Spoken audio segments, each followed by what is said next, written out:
बिस्मिल्लाहिर्रहमानिर्रहीम, अस्सलाम वालेकुम नाज़रीन, मैं हूं कंबर ज़ैदी। प्रोग्राम देख रहे हैं आप कैपिटल टुडे। नाज़रीन, प्रोग्राम में डिस्कस करेंगे आज मौलाना फजलुर रहमान कहते हैं कि इस हुकूमत को दिसंबर नहीं देखने देंगे। इससे कल मरियम नवाज साहिबा अपने इंटरव्यू में कह चुकी हैं कि यह हुकूमत जनवरी से पहले चली जाएगी और जनवरी में नतीजा खेज इनिंग ओपोजिशन खेलेगी। और उन्होंने ये भी कहा कि यह हुकूमत टिक नहीं सकेगी ओपोजिशन के जलसे जलूसों के आगे। ओपोजिशन की जानिब से जलसे जलूसों की तैयारियां मुकम्मल की जा रही हैं और मुस्लिम लीग नून जो है गुजरांवाला में पावर शो करेगी। इससे कबल हम ये देख रहे हैं कि ज़िले इंतज़ामिया की जानिब से रोका भी जा रहा है और FIRs भी दर्ज की जा रही हैं, कॉर्नर मीटिंग्स नहीं करने दी जा रही। हुकूमत आखिर बौखलाहट का शिकार क्यों है? इमरान खान की जानिब नज़र दौड़ाएं तो वज़ीर आज़म इमरान खान कहते हैं कि मैं किसी को NRO नहीं दूंगा और हुकूमत ओपोजिशन से किसी सूरत मफाहमत नहीं करेगी। क्या इमरान खान सोलो फ्लाइट लेकर चल सकेंगे और क्या ये मुल्की मफाद में है? इसके साथ साथ महंगाई पर अगर बात की जाए तो रोज़ बरोज़ महंगाई बढ़ती जा रही है। आज सरकारी मुलाजमीन ने भी इस्लामाबाद में एहतजाज किया और उस एहतजाज के बाद सरकारी मुलाजमीन डी चौक से रुकावटें तोड़कर पार्लियामेंट हाउस के सामने पहुंच गए और पार्लियामेंट हाउस के सामने मुजाहिरीन ने मुतालबा किया कि सरकारी तनख्वाहों में इजाफा किया जाए। लेडीज़ हेल्थ वर्कर साथ मौजूद थी, उनकी जानिब से पेंशन्स के मुतालबात रखे गए और दीगर मुतालबात महंगाई के हवाले से रखे गए। हुकूमत क्या इन सब चीज़ों पर काबू पा लेगी? क्या हुकूमत के लिए यह बड़ा चैलेंज नहीं होगा? अगर अवाम ओपोजिशन के साथ मिलकर एहतजाज करती है तो ये जो सियासी तहरीक है पाकिस्तान डेमोक्रेटिक मूवमेंट, ये क्या रुख इख्तियार करेगी? पाकिस्तान की सियासत क्या रुख इख्तियार करेगी? इस पर आज बात करेंगे और इस पर जानेंगे कि मुल्क की सियासी सूरत हाल, इतनी जो सियासी टेम्परेचर हमें ज़्यादा नज़र आ रहा है, इसके मुतालिक हमारे सीनियर तज्ज़ियाकार क्या कहते हैं। शहजाद चौधरी साहब हमारे साथ मौजूद होंगे, सीनियर तज्ज़ियाकार। नासिर बेग चुगताई साहब हमें ज्वाइन करेंगे और जैगम खान साहब हमें ज्वाइन करेंगे। हम एक छोटे से ब्रेक पे जा रहे हैं। We will be right back after this short break. फिर जानते हैं कि मुल्क की सियासी सूरत हाल में क्या चेंजेस आने जा रही हैं।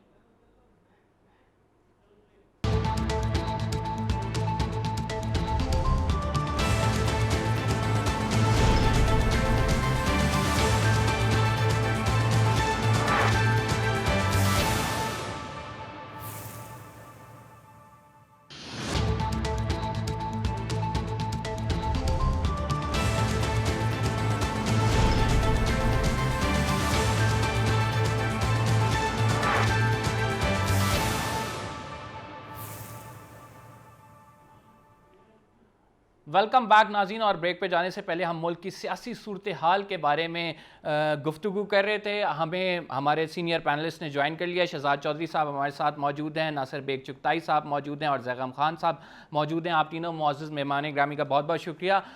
शहजाद चौधरी साहब, आपसे आगाज़ करूँगा। जमीयत उलमाए इस्लाम के सरबराह ने कहा है कि हुकूमत जो है वो दिसंबर से पहले चली जाएगी और इसी तरह का बयान मरियम नवाज साहिबा की जानिब से भी दिया गया था।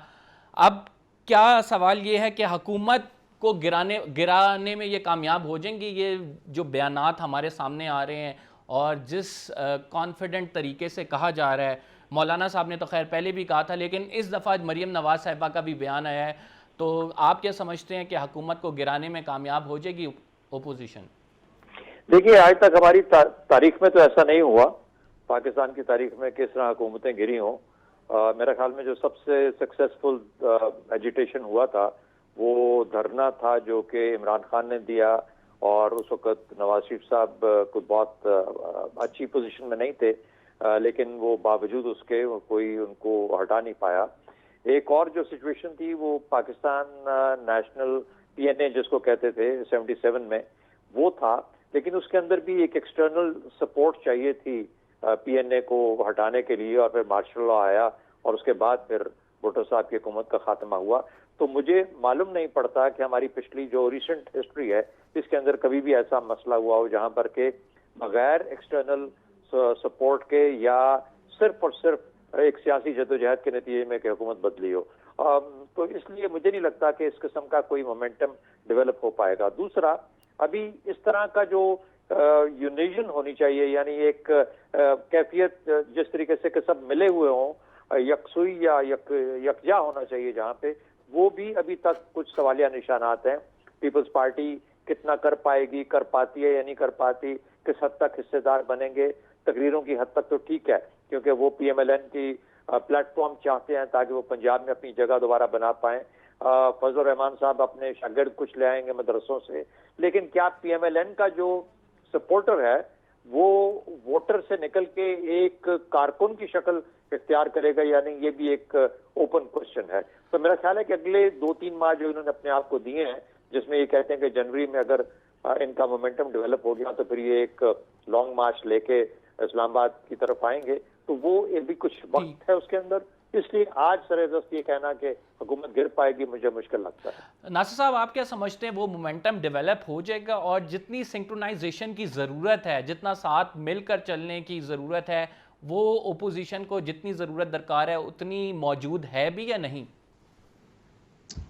देखिए, मेरा ख्याल है कि ये अपोजिशन का साइकोलॉजिकल गेम है, नफसियाती खेल है।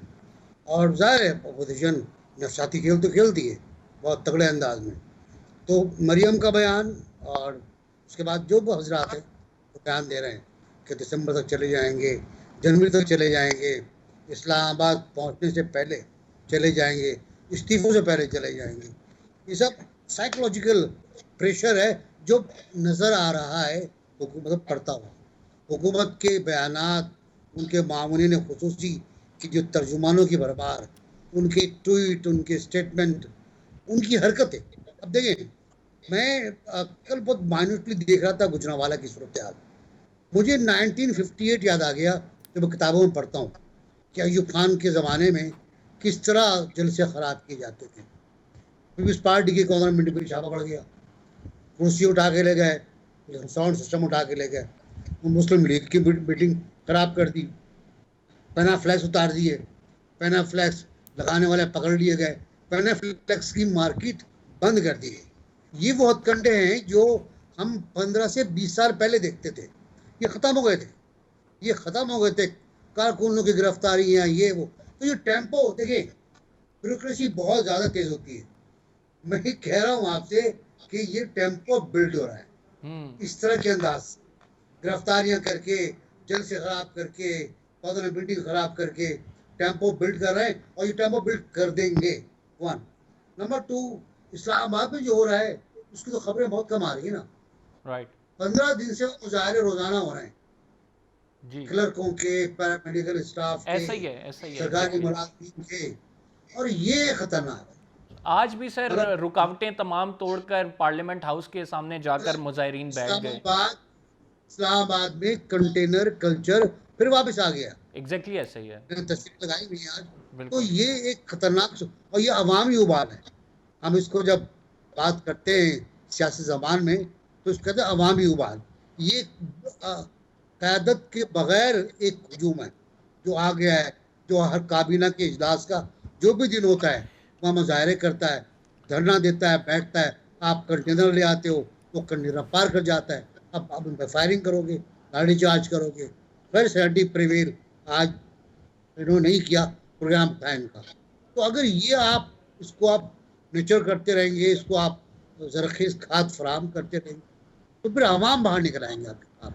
अभी देखिए IMF का 3rd रिव्यू आने वाला है और आप एक बार फिर बिजली की कीमतें बढ़ाओगे, फिर गैस की कीमतें बढ़ाओगे, गंदम की कीमतें फिर बढ़ाओगे आप, फिर चीनी की कीमतें बढ़ाओगे, फिर उनको स्मगल भी करोगे, फिर उनको एक्सपोर्ट भी करोगे।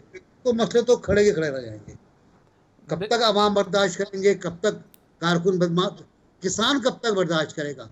जगम साहब से पूछेगा किसान का हाल क्या हो रहा है, कितनी कीमत पे गन पॉइंट पर आप उससे गंदम ले रहे हैं और कितनी पर बाजार में बेच रहे हैं। बिल्कुल सही बात करें। जैगम साहब, आपकी जानिब आऊँगा। अब तो हुकूमती अरकान जो हैं उनकी जानिब से बयानबाजी तो हम देख ही रहे हैं, लेकिन मेजर ताहिर सादिक की जानिब से बयान आया है। उसके अलावा राजा रियाज साहब खुलकर बोल रहे हैं और ये अपनी हुकूमतों के ख़िलाफ़ बोल रहे हैं, PTI के रुकन होते हुए बोल रहे हैं। तो ये कितनी ख़तरनाक सूरत हाल डेवलप हो रही है? देखिए, बहुत खतरनाक सूरत हाल है, खासतौर पर हुकूमती पार्टी के लिए। ये मुंतखब लोग हैं, इन्होंने अपने हलकों में जाना होता है, अपने लोगों को फेस करना होता है। और मैं बहुत सारे MNAs को जानता हूं जो बेचारे अपने हलकों में जा नहीं पा रहे। पहले तो उनको मसला ये था कि उनके पास कोई फंडिंग नहीं थी और कोई तरक्याती काम उनके हलकों में नहीं हो रहा था। इस वजह से वो अपने हल्का के लोगों को अवॉइड कर रहे थे। और अब सूरत हाल ये हो गई है कि गुर्बत, महंगाई और बेरोजगारी से लोग इतने तंग हैं और इतने नाराज हैं कि अब उनके लिए उनको फेस करना और मुश्किल हो गया है। आप ये देखिए कि ये इस हुकूमत का तीसरा मुआशी साल है, जो फाइनेंशियल ईयर है, और इन तीनों सालों में जो हमारी माशी तरक्की की रफ्तार है वो आबादी की रफ्तार से कम रही है। जब इनको हुकूमत मिली तो हमारी माशी तरक्की की रफ्तार थी 5.6%। इनके पहले साल में वो हो गई 1.9%, और हमारी आबादी की रफ्तार है 2.5%, यानी 0.6% आबादी के बढ़ने की रफ्तार से हमारे मईशत के बढ़ने की रफ्तार कम हो गई। पिछला साल जो इन्होंने कोरोना के खाते में डाल दिया उसमें हमारी माशी तरक्की की रफ्तार थी 0.5%, यानी आबादी से 2% कम, तो हमारी फीकस तरक्की की रफ्तार -2% हुई। अब जो ये वाला साल है, आज ही IMF ने कहा है कि पाकिस्तान की माशी तरक्की की रफ्तार होगी 1%, यानी फिर आपकी आबादी की रफ्तार से 1.5% कम। अब इसका मतलब है कि बेरोजगारी बढ़ रही है, मजीद बढ़ेगी, गुर्बत में इजाफा हो रहा है। कम से कम 2 करोड़ लोग तो पिछले चंद महीनों में, इकोनॉमिस्ट बता रहे हैं, वो मिडिल क्लास से नीचे गिरकर गुर्बत में जा चुके हैं, गरीब हो चुके हैं। वो लोग जो सफेद पोश थे, मिडिल क्लास थे, 2 करोड़ ऐसे हैं इस वक्त गरीब हो चुके हैं। लाखों, मिलियंस में लोग ऐसे हैं जिनका रोजगार छिन चुका है। रोजगार मिलना तो अलग बात है, कारोबार के हालात खराब हैं। फिर आप ये देखिए कि जैसे चुगताई साहब याद दिला रहे थे, अब गवर्नमेंट की इसमें नाअहलियां देखिए। एक तो वो ये रोना रोते हैं, दूसरों के जिम्मे लगाते हैं कि हुकूमत खुद गंदम खरीदती है और खुद गंदम बेचती है। इस साल गंदम खरीदी गई 1400 रुपए फी मन पर गन पॉइंट पर ये किसान कह रहे हैं, और बिल्कुल ठीक कह रहे हैं, क्योंकि हुकूमत ने कहा कि हमारे अलावा कोई गंदम नहीं खरीदेगा। किसान अपने लिए भी एक खास तादाद से ज्यादा गंदम नहीं रख सकेगा। तमाम गंदम उसकी अजारादारी हुकूमत ने ले ली खरीदने की, और उसके बाद जब आटे की बारी आई तो आटा बिका 2600 रुपए मन, 2800 रुपए मन, यानी गंदम बेचने वाली भी हुकूमत, खरीदने वाले भी हुकूमत। तो क्या पिसाई का खर्चा, गंदम की पिसाई का खर्चा 1000 रुपए मन आ गया। गरीब के लिए रोटी मुश्किल हो गई। अब ये तो, इसको तो कोरोना के जिम्मे आप नहीं लगा सकते, ना IMF के जिम्मे लगा सकते हैं। चीनी का भी ये मामला है, तो ऐसी नाराजगी मौजूद है नीचे अवाम में, जिसको अपोजिशन इस्तेमाल कर सकती है हुकूमत के खिलाफ।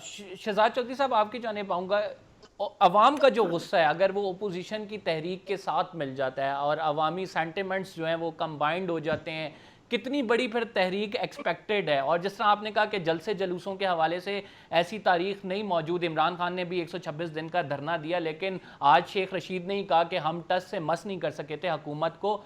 अगर अवाम साथ मिल जाती है और ये महंगाई, बेरोजगारी, इसी तरह मसाइल चलते रहे, अवाम बाहर निकल आई, तब कितना खदशा है हुकूमत के जाने का? देखिए, हम वो बातें करते हैं जो कि हम अफसानों में तो पढ़ते हैं, लेकिन शायद हकीकत की दुनिया से ताल्लुक बहुत कम होता है उन चीज़ों का। मान लेते हैं कि इससे नालायक ज्यादा हुकूमत हमारे पास नहीं आई है हमारी तारीख में, गालिबन बहुत नालायक हुकूमत है और बहुत बड़ी बड़ी गलतियां की हैं। लेकिन मुकाबला भी तो देखिए ना किन लोगों के साथ है, कौन है ऑपोजिट साइड पे। एक कॉम्प्रोमाइज लॉट है। कौन कॉम्प्रोमाइज नहीं है? नाम ना लेना बेहतर है, क्योंकि अगर वो नाम लेंगे तो फिर पोलराइजेशन बहुत बढ़ना शुरू हो जाती है। अच्छा, उनको निकाल दें, आप शरीफ फैमिली को कह लीजिए या किसी और को कह लीजिए, पीपल्स पार्टी में से कुछ लोगों को निकाल दें, साइड पे कर लें, आप आ जाएं। अच्छा, आपका ऑप्शंस क्या है? फजल रहमान साहब, उनके बारे में क्या क्या सवालात नहीं है, या फॉर दैट मैटर अच्छा अवामी नेशनल पार्टी में से कोई निकल आएगा। कहने का मतलब ये हुआ। और फिर मुझे एक और बात, हम जिक्र कर रहे थे मेजर ताहिर सादिक का, और एक और हमारे राजा रियाज तरीके राजा रियाज। अच्छा, अब मुझे बताइए ये कहाँ कहाँ से होके नहीं पहुंचे यहाँ तक? इसका मतलब क्या हुआ? इसका मतलब ये हुआ कि हमारे यहाँ हुकूमतें जब बनाई जाती हैं या जब हटाई जाती हैं तो ये एक लॉट है सियासतदानों का, जो यही है पिछले 30 साल से, यही नाम देखेंगे आप हर जगह के ऊपर। ये एक पूरे का पूरा वॉल उठता है, एक और तार पे जा बैठता है, उधर से निकलता है, एक और तार पे जा बैठता है। अब ये इशारे पे जाता है, खुद जाता है, मफादात को देखते हुए जाता है, रुझान को देखते हुए जाता है। ये अल्लाह जानता है कि किस तरीके से इनको मनूवर करके वहां पे पहुंचा दिया जाता है जहां तक कि जाके ये उस जगह की जाके ताकत बन जाते हैं। तो कहने का मतलब ये हुआ कि बेशक नालायक हुकूमत, और इसमें दो तरीके हैं इस हुकूमत को हटाने के। जाहिर है एक तो सबसे आसान तरीका सिंध आज असेंबली अपनी बरखा खत्म करे, अपने वहां पे जो हमारे वजीर आला साहब हैं कहें कि जी हम सिंध असेंबली को खत्म कर रहे हैं, इलेक्शन फोर्स करें, यहाँ पे नेशनल असेंबली के अंदर सीटें खत्म करें, ये सब कुछ बलूचिस्तान की असेंबली खत्म करें। आप ये मजबूर करके रख देंगे इनको, इस नालायक हुकूमत को, कि ये अपनी नाक रगड़ने पे तैयार हो जाएगी, उसके अलावा गुजारा ही नहीं है। You have to do this, और कोई तरीका ही नहीं है। जब दो प्रोविंशियल असेंबलीज और एक फेडरेशन और इसमें से नेशनल असेंबली में से लोग रिजाइन कर देंगे, तो एक तो ये सबसे आसान तरीका। दूसरा, कोई बाहर से आके कर दे, जो कि आज तक हमारा तरीका और वतीरा रहा है कि भाई हमें पसंद नहीं आ रहा, आप कुछ कीजिए, इनको हटा दीजिए, हमें ले आइए। ये दूसरा तरीका। अच्छा, और तीसरा तरीका कि अवाम के उस वलवले और जोश ने पाकिस्तान बनाया था, लेकिन उसके बाद से पाकिस्तान में कोई तब्दीली नहीं ला सके। अब इसके ऊपर नासिर बेग चुगताई साहब को और जैगम साहब को भी मेरे साथ मिलकर हमें सोचना चाहिए कि ये अवाम हमारी कैसी है कि इसके अंदर ये जोश और वलवला। हम तो सब ड्रम लेके साइडों पे खड़े उनको उठा रहे हैं और कह रहे हैं कि देखो महंगाई कहां तक चली गई, और तुम सब के सब खड़े हो जाओ और तुम पहुंचो। मसला ये है कि इमरान खान को हटा के कहते हैं कि हम किसके लिए ये कर रहे हैं, कौन आएगा इसकी जगह पे जो मामला दुरुस्त करेगा। वो जब अपना दौर था मामला उसको दुरुस्त क्यों नहीं किए। तो कहने की बातें ये है कि पाकिस्तान का जो मखमसा है वो लीडरशिप की ऐसी पुअर क्वालिटी है, पॉलिटिकल लीडरशिप की ऐसी कॉम्प्रोमाइज क्वालिटी है। जी sir, get your point. Between a rock and a hard place आप फंस जाते हैं। नासिर साहब, ये वही वाली बात है कि हमारे पास इमरान खान के अलावा कोई ऑप्शन मौजूद नहीं है, और वही जो काबीना के हवाले से आज नहीं, जब से काबीना बनी है तब से बयानात हम देखते आ रहे हैं कि ये जी किराए की काबीना है, ये वही लोग हैं जो मुशर्रफ साहब के साथ भी थे, इससे पहले भी रह चुके हैं, ये दोबारा आ गए हैं। असल काबीना का मसला है, इमरान खान को अपनी टीम चेंज करनी चाहिए, ये सारे वही आर्ग्यूमेंट्स हैं। तो डू यू थिंक कि इमरान खान के अलावा हमारे पास कोई ऑप्शन मौजूद नहीं है? देखिए, ऑप्शन तो आ जाते हैं, ऑप्शन के रास्ते बहुत खुले हुए हैं। कोई भी ऑप्शन, इमरान खान कहाँ ऑप्शन था पहले, ये बताएं ना। इमरान खान पहले ऑप्शन नहीं था, एक सीट मिली थी उसको, मुशर्रफ साहब के कदमों में गिर पड़े थे कि मुझे और चाहिए सीटें। उन्होंने कहा नहीं भाई, एक तुम्हारी काफ़ी है, मियाँ वाली की। के बाद क्या हुआ, वह अचानक इमरान खान ऑप्शन बन गया। मुझे याद है कि इमरान खान एक जलसे में आना था उनको, लाहौर के या फैसलाबाद के, वो देर में पहुंचे, बहुत पुरजोश थे वो। उन्होंने कहा बस अब सुनामी आ रहा है और अब बहुत लोग आएंगे, तरीके इंसाफ हुकूमत हमारी होगी। बहुत जज्बाती हो रहे थे, बहुत खिलखिला के हंस रहे थे। 48 परिंदे उड़कर अपने घोंसलों से उनके घोंसलों तक पहुंच गए, तो ऑप्शन बन गया। ये तो बनाया जाता है ऑप्शन। पीएनए का जहाँ तक जिक्र किया गया, पीएनए के बारे में बहुत बड़ी स्टडी है। मैं उस जमाने में स्टूडेंट था, बाद में पढ़ता रहा, टीचर से नासिर साहब, लेकिन आप एक बात से इत्तेफाक करेंगे कि ऑप्शन बनाना तो कोई मुश्किल नहीं है, लेकिन वो जो ऑप्शन आपने बनाया है, क्या उसमें इतनी कम्पिटेंसी, उसमें इतनी स्ट्रेंथ, उसमें इतनी सलाहियत मौजूद है कि वो उस तरह से रन कर सके जैसी हमारी एक्सपेक्टेशंस हैं? देखिए, बाज़-औक़ात मिसबा जो हैं वो अपनी टीम में सिलेक्शन करते हैं और पछताते हैं, फिर उसके बाद वो फिर इस्तीफा भी दे देते हैं चीफ सेलेक्टरशिप से। तो ये होता है कि ऑप्शन आप बनाते हो, वो आपकी तवक्को पर पूरा नहीं उतरते, लेकिन आप कुछ कर सकते नहीं। फिर उसके बाद आपका अपना मसला होगा, अपनी परेशानी होंगी, आपकी अपनी ज़रा सी तौहीन होती है। मैं मतलब जैगम साहब का कोई स्टूडेंट अगर सही परफॉर्म नहीं करता तो जैगम साहब शर्मिंदा होंगे ना, मैं तो शर्मिंदा नहीं होऊंगा। तो मसला यही है कि अगर उस शागिर्द नालायक निकल जाए तो मैं क्या कर सकता हूँ। लेकिन ये सवाल आपका कि ऑप्शन बनाए भी जाते हैं, ऑप्शन अचानक सामने भी आ जाते हैं, और उन ऑप्शंस को अवाम की तरजीह पीएनए की बात मैं ज़रूर करूँगा कि पीएनए की तहरीक चलवाई गई थी, प्लांटेड थी, फाइनेंस थी। तो अगर आप उस बात की रिसर्च निकालें तो डॉलर की कीमत देखिए आप कितनी नीचे आ गई थी। और जब वो तहरीक नाकाम हो गई, जनरल अमजद बताते हैं हमको कि वो तहरीक पहले हफ्ते में नाकाम हो गई थी, चुनांचे मजहब का कार्ड डाला गया, वो भी नाकाम हो गया। तो जब आखिर में ये तय हो गया कि अब मामला तय हो गए, सुबह ऐलान कर दिया जाएगा मुआहदे का, तो फौज ने इख्तियार संभाल लिया। ठीक। ये हताशा है हमारी कि वो कामयाब हुई हो ना हुई हो, लेकिन हुक्मरान को बदलना था, बदल दिया गया। तो ये तो सूरत हाल है। इसमें अब ज़ाहिर तारीख के वाक़यात हैं, अयूब खान के वाक़यात तक जाना मुनासिब नहीं है। राइट, बहुत सही सही। खास जैगम साहब, आपके जाने पाऊंगा, ओपोजिशन के अगर असल हदफ की बात करें, ये बड़ी इस पर भी बहस जारी है कि ओपोजिशन का असल हदफ जो है अपने केसेस से मुतल्लिक हैं। ज़ाहिरी बात है, सारी क़यादत पे केस हुए हुए हैं, चाहे वो पीपल्स पार्टी की बात करें, मुस्लिम लीग नून की बात करें, एक प्रेशर में है नैब की जानिब से, और आज इमरान खान साहब ने भी कहा NRO फिर से नहीं दूंगा। तो अगर असल हदफ की बात करें, क्या ओपोजिशन का असल हदफ आपको कहीं ये नज़र आता है कि महंगाई को लेके ओपोजिशन एहतजाज करिए, या सिर्फ इस्तेमाल ही किया जा रहा है ओपोजिशन की जानिब से, असल अहदाफ कुछ और हैं ओपोजिशन के? देखिए, जो एक सियासी जमात होती है, उसका कोई भी हदफ हो और कोई भी हदफ ना हो, उसकी ये मजबूरी होती है कि वह अवाम के सेंटिमेंट को वॉइस दे, जो अवाम महसूस कर रहे हैं उसको आवाज दे। अगर वो ऐसा ना करे तो फिर तो वो मौजूद रहना ही उसका मुश्किल है। सियासी जमात के तौर पर उसका वजूद ही खतरे में पड़ जाता है, खास तौर पर अगर अपोजिशन की जमात है। तो अपोजिशन का असल हदफ जो भी है, अवाम के सेंटिमेंट को तो रिफ्लेक्ट कर रहे हैं। अब जो हदफ है, देखिए, इस वक्त जो ये पॉलिटिकल एक टर्माइल पैदा हुआ है, सियासी गदम इस्तेकाम पैदा हुआ है, क्या इसका इल्जाम हम अपोजिशन को दे सकते हैं? अभी तक तो टर्माइल उन्होंने पैदा ही नहीं किया। इस वक्त जितना सियासी अदम इस्तेकाम है, ये तो इमरान खान साहब का अपना पैदा किया हुआ है।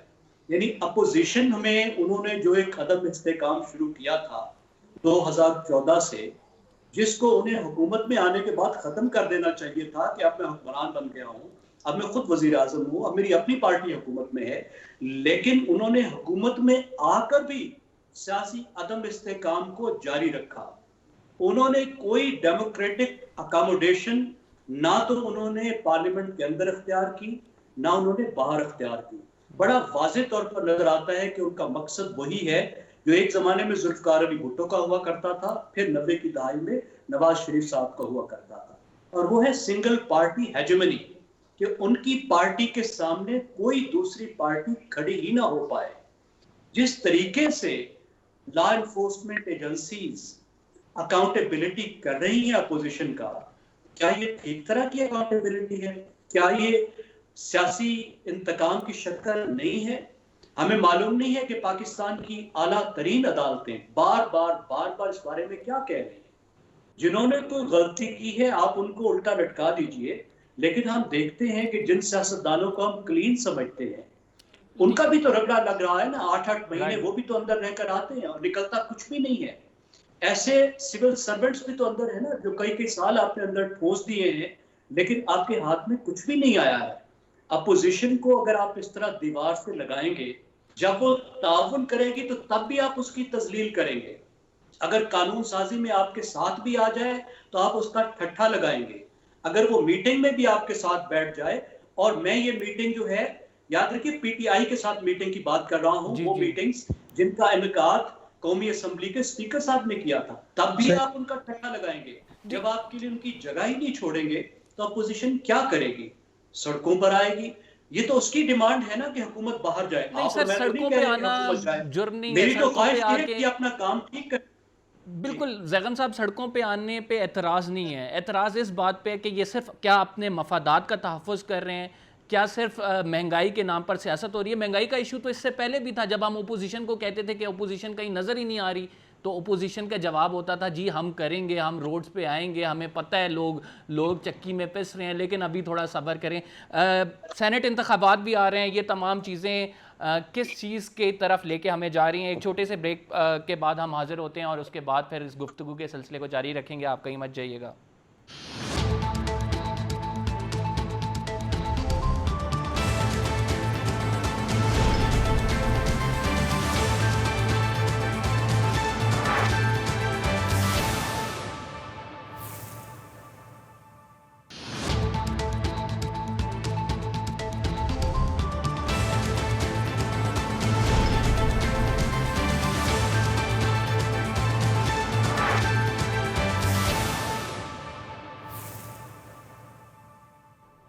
वेलकम बैक नाज़रीन। और शेख रशीद अहमद साहब कहते हैं कि ओपोजिशन इत्तेहाद का असल निशाना अदलिया, फ़ौज और नैब है।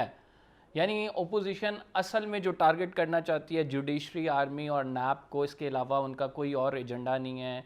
ये तमाम तर बातें की जा रही हैं महंगाई के हवाले से, इसको यूज़ किया जा रहा है। इसी पर हम पहले भी डिस्कशन कर रहे थे। शहजाद चौधरी साहब हमारे साथ मौजूद हैं। शहजाद चौधरी साहब, आप क्या समझते हैं, किस हद तक मुत्तफिक हैं कि actually they want to hit army, judiciary and NAB? क्योंकि बहुत सारी चीज़ों से हमें बहुत सारी बातें क्लियर भी होती हैं, जैसे मुस्लिम लीग नून का बयानिया है, इसके अलावा पीपल्स पार्टी और मुस्लिम लीग नून का नैब के हवाले से जो मौक़िफ़ है उससे भी आपको पता है। जुडिशरी के हवाले से अभी वो महाजराई की सिचुएशन नहीं है, ना हम इस तरह से जुडिशल एक्टिविज़म देख रहे हैं। लेकिन शेख रशीद साहब की इस बात से कितना मुत्तफिक हैं आप? नहीं, देखिए, शेख साहब का बात करने का अंदाज थोड़ा मुख्तलिफ हो सकता है। हम तो उस पैराए में बात नहीं कर सकते, लेकिन बात यह है कि हमें इसको थोड़ा सा ज़्यादा सीरियसली और सही लेवल पे देखने की ज़रूरत है। देखिए, जो मुझे लगता है कि नवाज शरीफ साहब का या PMLN का जो इनिशियल बयानिया था, वो जो तकरीर की उन्होंने, और तकरीर के बाद फिर 1-2 दिन और ये बातें चली, तो मेरा ख्याल है कि वो पुश बैक था अगेंस्ट द आर्मी कि आप अपनी सपोर्ट इमरान खान से थोड़ा सा पीछे कर लें, हटा दें, स्पेस क्रिएट करने वाली बात थी। फिर आपने फौरन देखा कि उसके बाद फिर ये मामला आया जिसमें कि एक थाने में उन बहुत सारे 43 लोगों के खिलाफ एक पर्चा दर्ज कर लिया गया, FIR दर्ज कर ली गई, और वो बगावत पे या सेडिशन पे या इस किस्म की चीज के ऊपर। उसकी वजह से जो फोकस था वो फौज की तरफ से हटके, लाने वालों की तरफ से हटके जो लाए गए उनके ऊपर आ गया, इमरान खान के ऊपर। और उसके बाद से अब तक जो तीसरा एलिमेंट है वो ये है कि अब महंगाई की बात होना शुरू हो गई, क्योंकि महंगाई की बात जब तक नहीं होगी उस वक्त तक तो अवाम को कोई इंटरेस्ट नहीं करेगा। तो पहला मामला कि हमें गलत सजाएं दी गई, हमें गलत तौर पे हटाया गया, हमारे ऊपर जुल्म किया गया। उसके बाद ये कि एहतसाब का अमल असल में अपोजिशन को फोकस करता है, और उसके बाद तीसरा ये कि नैब को खत्म कर दिया जाए, और चौथा ये कि अब उसका अगला जो मरहला है कि इलेक्शंस करवा दिए जाए। तो ये सीरियसली मरहला वार आपको एक तब्दील होती हुई गोल पोस्ट नजर आता है अपोजिशन की पूरी तहरीक के अंदर इस वक्त तक, फिलहाल इस वक्त तक। तो मेरा ख्याल है, दूसरी बात आपका जो बुनियादी सवाल था कि क्या फौज के, मेरा ख्याल है कि ये बात नहीं है, हरगिज नहीं है। पहली बात है, आप अपने मुल्क की फौज के खिलाफ कभी कोई नहीं जाता, कोई भी नहीं जाता। अगर आपके मुल्क की फौज है तो आपने उन्हीं से लड़ाई करवानी है, उससे जंग करवानी है, उसी को इस्तेमाल करना है, तो आप कैसे उसके खिलाफ जा सकते हैं? पहली बात तो ये, कोई मुल्क का, किसी मुल्क का शहरी ऐसे काम नहीं कर सकता। दूसरा, मेरा ख्याल है जो बाकी पार्टीज हैं, पोलिटिकल पार्टीज, उनका जो अपनी सोच का अंदाज है बिल्कुल मुख्तलिफ है। पीपल्स पार्टी ऐसे नहीं सोचती। देखिए, वो मुकदमे भी भुगत रही है, आसिफ जरदारी साहब वो बीमारी के बावजूद हर जगह जाते हैं, अदालतों में पेश हो रहे हैं। तो कहने का मतलब है कि वो ऐसे नहीं सोचते, ना उनकी तरफ से ऐसी जुबान इस्तेमाल होती है।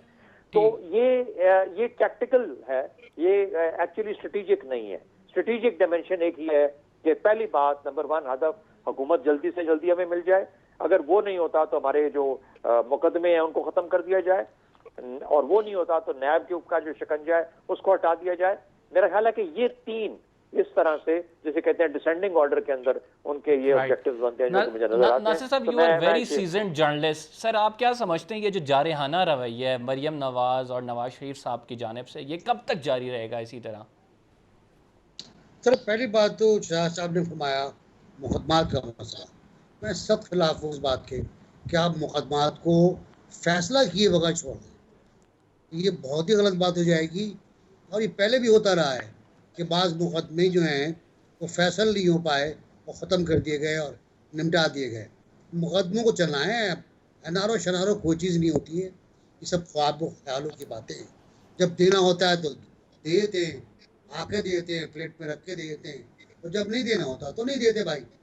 दूसरी बात ये कि फ़ौज के खिलाफ बगावत या गद्दारी, मैं समझता हूँ कि इस मुल्क का कोई फ़र्क, इवन GM सैयद की, आप कहते हैं ना गद्दार था, उसको ज़ियाउल हक साहब ने जाके गुलदस्ता पेश किया था।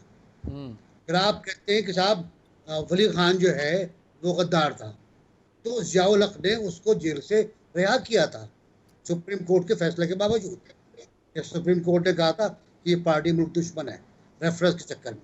तो ये सब बातें, गद्दार कोई नहीं होता इस मुल्क का। ये जो मुकदमा हुआ था लाहौर में, ये ओन गोल था। प्राइम मिनिस्टर ने जो टाइप किया था कि बाज़ औक़ात हम ओन गोल कर जाते हैं, ये ओन गोल था। और ये भी गौर नहीं किया गया है कि उसमें आपने आज़ाद कश्मीर के वज़ीर आज़म को इन्वॉल्व किया, जिसके बड़े शादियाने बजे इंडिया के चैनल्स पर, ख़ास तौर से जो उनका हिंदी के चैनल्स हैं, उन पर तो बहुत बड़े-बड़े छक्के मारे गए कि अब आज़ाद कश्मीर में बगावत हो जाएगी। लेकिन ज़ाहिर है सब मुँह पे वतन है। इस मुल्क से कोई गद्दार नहीं, कोई गद्दार था पहले। दूसरी बात ये कि अगर फ़ौज के ख़िलाफ़ बात करने की बात है तो किसने नहीं की भाई? वो जनरल हमीद गुल ने की फ़ौज के ख़िलाफ़ बात, जनरल असलम बेग ने की है, फिर इमरान खान साहब ने भी की है, फिर ज़रदारी साहब ने भी की है, फिर नज़ीर भुट्टो ने भी की है, नवाज शरीफ ने भी की है और बार-बार की है। बल्कि नवाज शरीफ ने तो एक ज़माने में यही तक कह दिया था कि ये जो लकीर है सरहदों वाली, ये जाने किसने खींच दी, हम तो एक रब की पूजा करते हैं। वो प्राइम मिनिस्टर थे, वो कोई केस नहीं बना। तो ये कहने की बातें होती हैं। और मेरा ख्याल ये है कि अपोजिशन को हुकूमत नहीं चाहिए। अगर हुकूमत चाह रही है तो अहमकानापन है। इस सूरत हाल में जब आपका अगला साल भी 1% ग्रोथ रेट दिखा रहा है, 10.3% इन्फ्लेशन दिखा रहा है, 13.3% बेरोजगारी दिखा रहा है, उसमें आप हुकूमत लेंगे, क्या करेंगे आप? अचार डालेंगे उसका, खुद खराब होगा। तो ये प्रेशर रखेंगे, ये प्रेशराइज करते रहेंगे गवर्नमेंट को, पुश करते रहेंगे, पुश बैक करते रहेंगे, गलतियाँ कराते रहेंगे, ताकि अगले इंतखाबात में जब हालात सही होंगे, माशी हालात, तो कुछ बेहतरी आ जाए। ठीक। ज़ैगम साहब, आप क्या समझते हैं, पहले भी तहरीक चली, मौलाना साहब ने कहा कि मैं हुकूमत गिराने आ रहा हूँ, हमने देखा यहाँ पे धरना भी दिया और तकरीबन शहबाज शरीफ भी हमने कंटेनर पे देखे और पीपल्स पार्टी ने भी साथ देने की यकीन दहानी कराई, लेकिन मौलाना साहब को बीच चौराहे में सबने छोड़ दिया। अब मौलाना साहब फिर से एक दफ़ा PDM के सरबराह मुकर्रर हुए हैं, और क्या आप समझते हैं कि मौलाना साहब की जो सियासत है और मौलाना साहब का जो अंदाज़ है, मौलाना साहब इस्तीफ़ों की तरफ जाते हैं और वो एक तरह से डेस्परेट भी होते हैं कि कोई ना कोई सीट मिल जाए या कोई ना किसी तरह से कोई बात बन जाए, तो आपका क्या ख्याल है कि इस दफ़ा मौलाना साहब को अकेला तो नहीं पीपल्स पार्टी या पाकिस्तान मुस्लिम लीग नून छोड़ेगी? देखिए, मौलाना की सियासत को हमें समझने की जरूरत है। इस वक्त मौलाना हुकूमत में नहीं है, किसी कोalition गवर्नमेंट में भी नहीं है, और ये बड़ा क्लियर था जब इलेक्शन हुए थे, तभी बड़ा क्लियर था। उस वक्त मैंने डॉन में भी एक आर्टिकल में ये बात लिखी थी कि अगर PTI की हुकूमत बनी तो फिर कोई सवाल नहीं है कि किसी ऑफर के बावजूद भी मौलाना उस हुकूमत में आए। तो मौलाना ने अपना जो 20 साल वाला तासुर था उसको भी खत्म करना है। अब उनका काम ये है कि अपने आप को अपोजिशन की पार्टी के तौर पर इस्टेब्लिश करें, अपने आप को एक बड़े अपोजिशन लीडर के तौर पर इस्टेब्लिश करें, अपना मकाम बनाएं और अपनी पार्टी को रिवाइव करें, और इसमें बड़े वो कामयाब हो रहे हैं। देखिए, पिछले साल वाला धरना ठीक है, इन दोनों पार्टियों ने मौलाना से किसी हद तक दगा किया, लेकिन मौलाना के हिसाब से वो किसी तरह की नाकामी नहीं थी। उसी धरने की वजह है कि आज 1 साल बाद वो अपोजिशन के अनडिस्प्यूटेड लीडर है। उनकी छोटी सी पार्टी है, लेकिन PMLN और पीपल्स पार्टी जैसी बड़ी पार्टियों ने भी उन्हें अपना लीडर बनाया है, इस वजह से कि वो सबसे पहले निकले, पहला पत्थर उन्होंने फेंका। तो पहला पत्थर फेंकने वाले की वैल्यू होती है। और दूसरी बात ये है कि लेकिन ज़ैगम साहब, इसमें तहरीक को इख्तिताम तक पहुंचाना, मौलाना साहब ने आज भी ये बात की, और इसमें तहरीक को इख्तिताम तक पहुंचाना, क्या उस इख्तिताम तक पहुंचने तक ये तमाम जमातें मौलाना के साथ होंगी? देखिए, तहरीक चलते चलते इख्तिताम आ ही जाया करता है ना। इमरान खान साहब ने 2014 में तहरीक शुरू की थी, धरना दिया था, फौरी तौर पर उन्होंने उसी वक्त गो इमरान गो कहा था। 2014 में ही शेख रशीद ने कहा था कि कुर्बानी से पहले कुर्बानी होगी। तो तहरीक चलते चलते आखिर 2017 में उन्होंने नवाज शरीफ का सर भी ले लिया और 2018 में हुकूमत भी ले ली। तो ये तो एक इंतहाई बातें जो पार्टी करती है, इसको बहुत सीरियसली लेना चाहिए कि वो अगर कह रही है कि हुकूमत कल चली जाए तो हुकूमत उनके कहने पे थोड़ी जाएगी। हुकूमत तो रहेगी, लेकिन हुकूमत पर वो दबाव बढ़ाते रहेंगे, और उस दबाव के नतीजे में, जिसको कहते हैं डेथ बाय 1000 कट्स, तो जब तक इलेक्शन के करीब मामला आएगा तो इस हुकूमत का हाल बहुत खराब हो चुका होगा। और आप देख रहे हैं कि इस वक्त भी इस हुकूमत की तवज्जो बढ़ रही है। पिछले 2 साल में भी जब इनको पूरी तवज्जो मईशत पर देनी चाहिए थी और मुल्की मामलात पर देनी चाहिए, तो उस वक्त भी अपोजिशन पर पूरी तवज्जो दे रहे थे। तो अगले 3 साल में ये क्या करेंगे? मेरा ख्याल है ये अपोजिशन के अलावा कुछ सोचेंगे ही नहीं इन माशी हालात में। तो ये हुकूमत का तो काफी सत्यानाश हो जाएगा। और हम देख रहे हैं कि वही खेल जो पहले चल रहा था, इस हुकूमत के आने से पहले वही चलता रहेगा, और इसमें नुकसान तो हम सब का है। राइट। शहजाद चौधरी साहब, ये हुकूमत अपनी पोजीशन बेहतर फिर किस तरह कर सकती है? हम देख रहे हैं एक तहरीक का आगाज़ इमरान खान ने भी किया था और फाइनली उन्होंने अपना हदफ पा लिया, और अब हम देख रहे हैं कि एक तहरीक का आगाज़ दोबारा मौजूदा हुकूमत के ख़िलाफ़ हुआ है। अगर मौजूदा हुकूमत संभलेगी नहीं तो बिल्कुल सही बात है जैगम साहब की कि साल के आखिर तक ये जब टेन्योर ख़त्म होने वाला होगा तो हुकूमत कहीं पे भी स्टैंड नहीं कर रही होगी और हुकूमत के पास कोई बयानिया मौजूद नहीं होगा। तो इन तमाम सूरत हाल में हुकूमत के पास क्या ऑप्शन है? हुकूमत किस तरह से अपनी पोजीशन मुस्तहकम कर सकती है? देखिए, इमरान खान साहब जो है ना, ये इमरान खान आउटसाइडर है, पॉलिटिकल एस्टैब्लिशमेंट का हिस्सा नहीं है। पॉलिटिकल एस्टैब्लिशमेंट हमारी वो है जो कि हमारी जानी पहचानी पार्टीज हैं, वो जो 400-500 खानदान है जो कि 1142 लोग हर 5 साल बाद पैदा करते हैं और जो कि तमाम इसमें बैठ जाते हैं असेंबलियों में जाके। तो वो जो 400-500 खानदानों के बाहर जो लोग हैं, या कोई बाहर से जब आता है जैसे इमरान खान साहब आए, तो वो एक आउटसाइडर है। इस तरह के आउटसाइडर, खास तौर पे फिर ऐसा आउटसाइडर जो कि परफॉर्म भी ना कर पा रहा हो, तो 2-2.5 साल गुजर गए, कोई रास्ता नजर नहीं आता, कोई सोच नहीं थी। एक ऐसा वजीर आजम जो आज भी ये कहता है कि मुझे पता ही नहीं था कि गवर्नेंस होती क्या है, गवर्नेंस का कोई आपको नामो निशान कहीं नजर नहीं आता, एडमिनिस्ट्रेशन कंट्रोल में नहीं है, मामलात काबू में नहीं है, इकोनॉमिक पॉलिसी एग्जिस्ट नहीं करती, बेयरली अफ्लोट की, आपको मुश्किल से हमारा सर पानी से ऊपर है। तो कहने का मतलब ये हुआ कि जहां इतनी सारी कमजोरियां हों, इतने सारे मसाइल हों, वहां पर किसी पार्टी को नंबर 1 सबसे पहले ये ख्याल करना चाहिए कि मैं 5 साल पूरे कर भी पाऊंगा या नहीं इस पार्टी के साथ, इन लोगों के साथ जो मेरे साथ हैं। क्योंकि थोड़े दिनों के बाद, कुछ अरसे बाद, साल 1.5 साल बाद, यही लोग अपनी जो है ना मुस्तकबिल, उसके बारे में परेशान होना शुरू हो जाएंगे कि पीटीआई की कश्ती तो डूबी, अब हमें किसी और तरफ जाना है, तो ये अपना रुख कहीं और करना शुरू कर देंगे। तो हुकूमत जो कि नॉन परफॉर्मिंग है, वो और कमजोर होते हुए बदकिस्मती से। दूसरा, पीटीआई रहेगी भी या नहीं रहेगी? अगर रहेगी तो इसमें एक सवाल ऐड कर लीजिए, आपको ये नजर आ रहा है कि अभी भी लोग ये देख रहे हैं कि हुकूमत की पोजीशन इतनी मुस्तहकम नहीं है, हमें अभी से कहीं ना कहीं सोचना चाहिए, अपना फ्यूचर देखना चाहिए? नहीं, इट्स टू अर्ली देखा मैंने आपसे कहा। हाँ, टू अर्ली। देखिए ना, ये एक पैचअप है, ये कॉकटेल है। ये पैचअप और कॉकटेल जो बनाया गया है, तो ये जाहिर है कि उस वक्त तक तो रहेगा जब तक इसकी जरूरत है। और दूसरी बात ये भी उम्मीद की जा सकती है, अभी 3 साल का, 3.25 साल पड़े हैं, तो इस 3.25 साल के अंदर कोई शायद मौजा हो जाए कि ये हुकूमत परफॉर्म करना शुरू कर दे। इतनी जल्दी लोग अपने स्टेक्स पिच नहीं करेंगे जाके किसी और जगह पे। It's too early. तो मेरा ख्याल है कि ये ऐसा अभी मुमकिन नहीं है।